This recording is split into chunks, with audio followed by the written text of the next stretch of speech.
दोस्तों, मैं विवेक एक बार फिर से अपने YouTube channel stock trading technique पर आपका हार्दिक स्वागत करता हूं। दोस्तों, आज हमने बहुत ही अच्छा वॉलेटाइल सेशन कंप्लीट किया और जाते जाते एक शार्प रिकवरी देखी।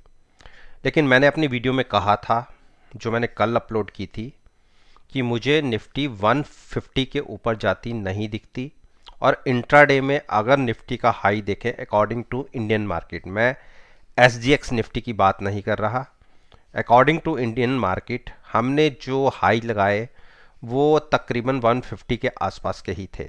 और एक टाइम तो हमने सुबह 150 पॉइंट्स अप साइड की मूव दिखाने के बाद सारी वो मूव को ख़त्म करते हुए एक बार तो हम नेगेटिव टेरिटरी में चले गए थे। तो हाईली वॉलेटाइल सेशन कंप्लीट हुआ, लेकिन पॉजिटिव साइड पर हमने कंप्लीट किया।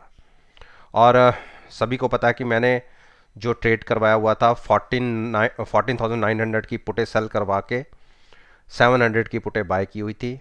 लॉन्ग हमने प्ले किया हुआ था, लेकिन ना तो कॉल बाय करके ना फ्यूचर्स बाय करके, तो अच्छा प्रॉफिट हमें जनरेट हुआ और आज हमने सुबह अच्छे प्रॉफिट में ये ट्रेड कंप्लीट किया।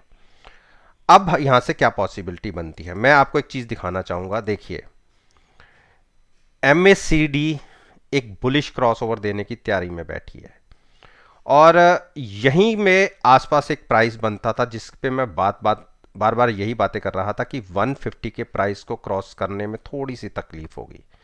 लेकिन अगर 150 के ऊपर हमें क्लोजिंग मिल गई तो यहां से तकरीबन हम ये मान सकते हैं कि जो रिसेंटली हमने हाइज देखे थे 300 तक के, वहां तक की एक मूव देखने को मिल सकती है। तो ये हम प्ले तभी करेंगे जब हमें 150 के ऊपर निफ्टी सस्टेन हो, कम से कम हाफ एन आवर, तब एक शार्प पुल बैक ऊपर की तरफ दिख सकता है। और आप सभी को पता है कि वीकली एक्सपायरी इस बार एक दिन पहले की है, यानी कल वेडनेसडे की वीकली एक्सपायरी है। और हम वीकली एक्सपायरी में कोई ट्रेड नहीं करेंगे, हम कोई भी स्ट्रेटजी बनाएंगे और उसको हम ट्रेड करेंगे 18 मार्च की एक्सपायरी वाले के अंदर। तो मेरा मानना है कि अगर कल हम 150 के ऊपर ट्रेड होना शुरू होते हैं तो एक शार्प मूव अगर मिलती है तो हम लॉन्ग्स में नहीं जाएंगे, मतलब लॉन्ग्स निफ्टी को तो हम होराइजन अपना लॉन्ग में रखेंगे, लेकिन हम निफ्टी बाय करके और कॉल बाय करके ट्रेड नहीं करेंगे। हम नेक्स्ट वाली 15,000 की पुट सेल करके ट्रेड लेंगे, पॉजिटिव साइड पर निफ्टी को देखेंगे। तो 15,000 की पुट में अच्छा प्रीमियम होगा और उसके साथ साथ हम 200 पॉइंट नीचे की साथ में पुट बाय भी करेंगे कि हमारा लिमिटेड रिस्क और लिमिटेड प्रॉफिट और लिमिटेड रिस्क वाली स्ट्रेटजी के ऊपर हम कंटिन्यू करेंगे और निफ्टी पे ऊपर अपना ध्यान हम पॉजिटिव साइड पर रखेंगे। लेकिन हाँ, अगर निफ्टी 14,950 की तरफ बढ़ा तो अपना माइंड चेंज करेंगे, शॉर्ट की तरफ पोजीशन देखेंगे उस केस में। लेकिन अभी तक के सिनेरियो के हिसाब से हम पॉजिटिव हैं। 15,150 के ऊपर खुलने पर एक 150 पॉइंट की और मूव की तैयारी हो सकती है 300 तक की। अब इसके साथ साथ मैं बैंक निफ्टी की बात करूं।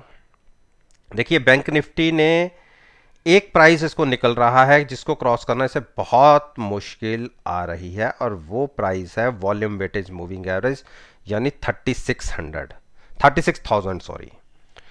आप मेरी एक बात को ध्यान रखिएगा, अगर 36,000 क्रॉस करके हमने तकरीबन 36,050 100 के आसपास ट्रेड करना शुरू कर दिया तो आप मूव देखिएगा, तकरीबन 700 पॉइंट्स का एक मूव अपसाइड का दिख सकता है और वो प्राइस हो सकता है 36,600 700। यहां पे जाके बैंक निफ्टी रुकेगा और मतलब ये मान लीजिए जो आज क्लोजिंग मिली है यहां से 800 पॉइंट ऊपर की, क्योंकि बहुत क्रूशियल लेवल पे इसको रेजिस्टेंस मिल रही है। ये रेजिस्टेंस क्रॉस होते ही इसमें तकरीबन एक बड़ा जंप देखने को मिलेगा। और लॉन्ग्स पे हमारा होराइजन तो था ही, और लॉन्ग्स हमने ट्रेड किया था पुट सेल करके, यानी बैंक निफ्टी को मैंने मेरा होराइजन तेजी का था, लेकिन मैंने ना तो निफ्टी बैंक निफ्टी बाय की, ना ही कॉल बाय की, मैंने नीचे की, वो भी अपने आप को सेव करते हुए 1000 पॉइंट नीचे की हमने पुट सेल करके एक स्ट्रेटजी क्रिएट की थी, जिसमें ये मान लीजिए कि हमें 95% प्रॉफिट हो रहा है। यानी प्रीमियम सारा का सारा जो हमने हमें मिला और जो हमने दिया, दोनों के फर्क में हमें 95% का प्रॉफिट आ रहा है। तो इसको हम कंटिन्यू रखेंगे। डिप्स पे बाइंग की स्ट्रेटजी होगी, और मुझे नहीं लगता मेरी ये ट्रेंड लाइन जो मैंने पहले भी बताया हुआ है किसी भी बड़ी गिरावट में ये ब्रेक करेगी, और वो प्राइस बनता है 34,900 के आसपास का। तो होराइजन लॉन्ग रखिए, लेकिन हैजिंग के साथ। अब बात करते हैं रिलायंस। रिलायंस ने एक कंसोलिडेशन का मूड दिखाया है, और इंट्राडे में तो नीचे की तरफ देखिए अपने इसी सपोर्ट के आसपास इसने 9 डेज की मूविंग एवरेज के आसपास सपोर्ट लिया है। यहाँ से मैंने लॉन्ग करवाया हुआ था, मैंने कहा था कि आप प्रॉफिट लेके एग्जिट हो जाइए, थोड़ा सा वेट कीजिए, हमें 9 डेज की मूविंग एवरेज के आसपास जब प्राइस आएगा तो हम बाइंग करके चलेंगे। और अगर किसी ने आज का एक रिलायंस की डिक्लाइन देखी होगी, तो अच्छी बड़ी मूव नीचे की तरफ की देखने को मिली। अगर आप 9 डेज की मूविंग एवरेज के आसपास बाई करते तो वहीं से एक शार्प मूव अपसाइड भी दिख गया। तो मैं चलिए मानता हूं कि किसी ने अगर ट्रेड नहीं लिया, तो फिर एक बार अगर प्राइस 2150 के आसपास आता है तो यहाँ हैजिंग के साथ लॉन्ग कीजिएगा। इतने ऊपर पे लॉन्ग मत कीजिए, थोड़ा सा 60-70 पॉइंट की एक गिरावट आने दीजिए, तो वहाँ से हम लॉन्ग करके चलेंगे। शॉर्ट अभी नहीं बनता। H D F C bank ने फिर एक अच्छी मूव अपसाइड पर दिखा दी, और मैंने कहा था कि मुझे H D F C bank, मेरी कल की वीडियो देख लीजिए, मैंने कहा था कि मुझे नहीं लगता कि हम 50 डेज की moving average H D F C bank में ब्रेक करेंगे। और देखिए एक शार्प अपसाइड की ओपनिंग, और वहीं से जहां खुला वहीं से एक अपसाइड की मूव। और हमने तो खैर यहाँ पे 1570 की पुटे बाय करके फ्यूचर्स को लॉन्ग कर रखा था। तो हम ये कह सकते हैं कि एक टाइम पर तो हमें तकरीबन 15 रुपये का नुकसान था, लेकिन अब क्योंकि फ्यूचर्स अच्छा अपसाइड की मूव दिखा चुका है, और एक अगर मूव हमें और ऊपर मिल जाती है तो हम अच्छे प्रॉफिट में आ जाएंगे। तो बाकी जिनको नई पोजीशन लेनी थी उसमें मैंने बोला था कि आप नीचे के लेवल से पुट बाय करके फ्यूचर्स को लॉन्ग कर सकते हैं, लेकिन नीचे आज आया ही नहीं। कल की क्लोजिंग से तो काफ़ी ऊपर खुला, तो उनको भी ट्रेड मिला नहीं होगा। तो अब भी गुंजाइश है, बस्ती है। अगर हम कल 1570 के ऊपर ओपन होते हैं तो बिल्कुल लॉन्ग ले जाइएगा, जैसे हमने पहले लेके गए हुए हैं। तो मुझे लगता है कि हम 1650 के टारगेट देख सकते हैं फिर से। 1560 के से लेके 1650 के टारगेट्स हम देख सकते हैं, तो लॉन्ग बना सकते हैं।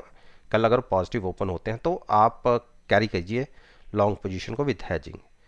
इंडस बैंक ने एक शुरुआत फ्लैट से दिखाई, और इसमें मैंने शॉर्ट की रिकमेंडेशन दी थी बिल्कुल, और कहा था कि आप 1040 के आसपास की कॉल बाय करके फ्यूचर सेल करने की स्ट्रेटजी ले सकते हैं अगर हम नीचे ओपन होते हैं। तो देखिए नीचे तो नहीं ओपन हुए, ऊपर ओपन हुए, एक बार गिरे जरूर, लेकिन फिर वहीं पर क्लोजिंग। लेकिन हाँ, जिनकी पीछे से मैंने पोजीशन शॉर्ट साइड पर क्रिएट करा रखी है, वो हैजिंग के साथ है उनकी पोजीशन, तो वो होल्ड कर सकते हैं। अगर एक मूव और नीचे की मिल जाती है तो बिल्कुल एग्जिट हो जाइएगा प्रॉफिट लेके, क्योंकि मैंने 990 तक के टारगेट आपको बोले हुए हैं। तो अभी भी स्टॉक वीक है, तो आप शॉर्ट में रह सकते हैं। H D F C bank नीचे के लेवल से अच्छी बाइंग दिखी है, और मैंने कहा था कि हम इतना गिर चुके हैं, इसको हम शॉर्ट तो नहीं करेंगे, लेकिन हम नीचे अगर और मिलता है 2500 की पुट बाय करके आप फ्यूचर्स को लॉन्ग करने की एक स्ट्रेटजी ले सकते हैं। देखिए आज ही हमने 2600 को टच कर दिया।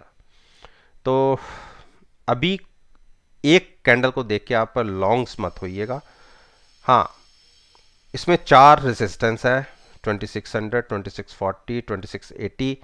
ये 3 रेजिस्टेंस अगर क्रॉस होती हैं तो इसमें एक शार्प रिकवरी 2900 तक की देखने को मिल सकती है।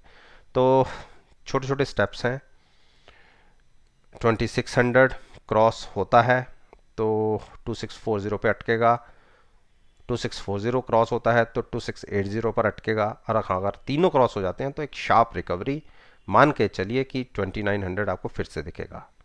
तो 300 to 400 पॉइंट की एक रिकवरी देखने को मिल सकती है। बाकी RSI काफ़ी नीचे नेगेटिव साइड पे हो गई थी, मतलब 40 के आसपास आ गई थी, तो वहाँ से एक पुल बैक देखा जा रहा है, तो कंटिन्यू हो सकता है पुल बैक। मेरे मानना है कि अगर हमने इसे 2600 क्रॉस कर दिया तो बिल्कुल लॉन्ग बनाई जा सकती है, लेकिन पुट को बाय करके फ्यूचर्स को लॉन्ग कीजिएगा। कोटक महिंद्रा बैंक में मैंने बोला था कि अगर इसने 1920 क्रॉस किया तो इसमें एक शार्प मूव तकरीबन 200 पॉइंट्स का आपको देखने को मिल सकता है।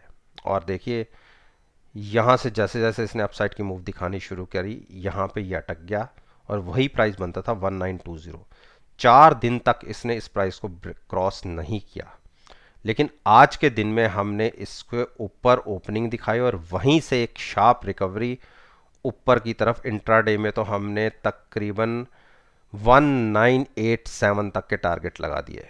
तो 1920 के ऊपर मैंने बाइंग बोली थी कि एक बड़ी रिकवरी, शार्प रिकवरी 200 पॉइंट्स की देखने को मिल सकती है, और उसमें से तकरीबन तकरीबन 60 पॉइंट्स तो हमने आज ही बना लिए। तो बिल्कुल लॉन्ग्स में बने रहिए। अगर ये स्टॉक 2100 या 2075 तक आ जाता है, या एक प्राइस मान लीजिए 2050, अगर वहां तक आ जाता है तो एक बार लॉन्ग से एग्जिट हो जाइएगा। और क्योंकि हम अच्छे प्रॉफिट में बैठ गए हैं, तो मैंने तो नीचे से ही बाइंग यहाँ बोला हुआ था कि आप यहाँ से पुट बाय करके फ्यूचर्स को लॉन्ग रखिए। और देखिए कितनी बड़ी शार्प रिकवरी हम ऑलरेडी देख चुके हैं। अब मेरा मानना होगा कि जिनको मैंने नीचे से बाई करवाया हुआ था उनका एक प्रॉफिट एक बार मैं लॉक करवाऊं, तो उनके लिए मेरी सलाह होगी कि कल अगर हम कहीं भी खुलते हैं तो नीचे वाली पुट से एग्जिट होके ऊपर वाली पुट बाय कर लीजिएगा, ताकि आपका ये सारा प्रॉफिट जो फ्यूचर्स में आया है ये लॉक हो जाए, इंटैक्ट हो जाए, और ऊपर और पॉसिबिलिटी जो प्रॉफिट आने की होगी उसको ओपन रखिए। तो अच्छा ट्रेड ऑलरेडी मिल चुका है, तो मेरा कोशिश होगी कि 2050 या 2025 तक एक बार प्रॉफिट लेके एग्जिट हो जाइए। और जिन्होंने नई पोजीशन लेना चाहते हैं वो भी ले सकते हैं, 1960 की पुट बाय करके आप लॉन्ग्स में जा सकते हैं, लेकिन ध्यान रखिएगा पॉजिटिव साइड पर ओपनिंग मिले और कंटिन्यूस ऊपर बना रहे half an hour. ICICI bank में मेरी 630 की पुट के साथ फ्यूचर्स लॉन्ग थे, अब हम एट पार आ गए हैं, और थोड़ा सा जो पुट के अंदर जो लॉस हो रहा है प्रीमियम का, बस वही लॉस है, बाकी फ्यूचर्स ने अपनी पूरी रिकवरी कर दी है। और मेरा मानना है कि यहाँ से अगर 20 पॉइंट की रिकवरी आ जाती तो हम अच्छे प्रॉफिट में कन्वर्ट हो जाएंगे, तो बिल्कुल लॉन्ग्स में बन सकते हैं, बने रह सकते हैं। 630 की पुट बाय करके फ्यूचर्स को लॉन्ग कर सकते हैं। बस एक हार्डल यही है 630 की, इसके क्रॉस होके अगर आधा घंटा भी हमने ट्रेड करना शुरू किया तो एक शार्प रिकवरी तकरीबन तकरीबन मेरा मानना है कि 650 तक की देखने को मिल सकती है। शॉर्ट अभी मत कीजिएगा। एक्सिस बैंक में भी हम 740 की पुट बाय करके फ्यूचर्स को लॉन्ग थे, और एक टाइम पे तो हमें बहुत मोटा नुकसान हो रहा था। तकरीबन ये मानिए कि प्रीमियम जितना हमने ऑप्शन में बाय किया था वो सारा फ्यूचर्स के थ्रू नुकसान जा रहा था। मतलब पुट में तो हमें मिल रहे थे लेकिन फ्यूचर्स में पैसे अच्छे लग रहे थे, लेकिन वो सारी रिकवरी हुई और आज के दिन में तो हम प्रॉफिट में आ गए, क्योंकि 740 की पुट बाय करके फ्यूचर्स लॉन्ग थे, और इंट्राडे में तो हमने 760 तक के भी टारगेट्स देख लिए। तो मेरा मानना है कि 770 75 तक हम एक बार अपना प्रॉफिट लेके एग्जिट हो जाएंगे, और फिर सोचेंगे कि क्या करना है। लेकिन फिर भी किसी कारणवश कोई गिरावट आती भी है तो 730 35 के नीचे जाके ही शॉर्ट बनेगी, तब तक तो नहीं। एसबीआई, देखिए एसबीआई ने, हमने तो अपना प्रॉफिट, थोड़ा प्रॉफिट लेके एग्जिट हो गए, क्योंकि 400 की कॉलों के साथ हमारा फ्यूचर सेल था, और हमने 389 के आसपास अपना जो ट्रेड था उसको फिनिश कर दिया था प्रॉफिट में। मतलब उतना प्रॉफिट नहीं मिला जितना हम सोच के चल रहे थे। मेरा मानना था कि ये जो गैप बना था ये गैप फिल होना चाहिए, लेकिन आज अगर देखिए बैंक निफ्टी ने इतनी बड़ी पॉजिटिव साइड का ट्रेड दिखाया है, लेकिन एसबीआई उसके बिल्कुल अगेंस्ट चला है, तो मेरे को लगता है कि ये गैप एक बार फिल होना चाहिए जो 358 तक बनता है, 360 तक का प्राइस बनता है।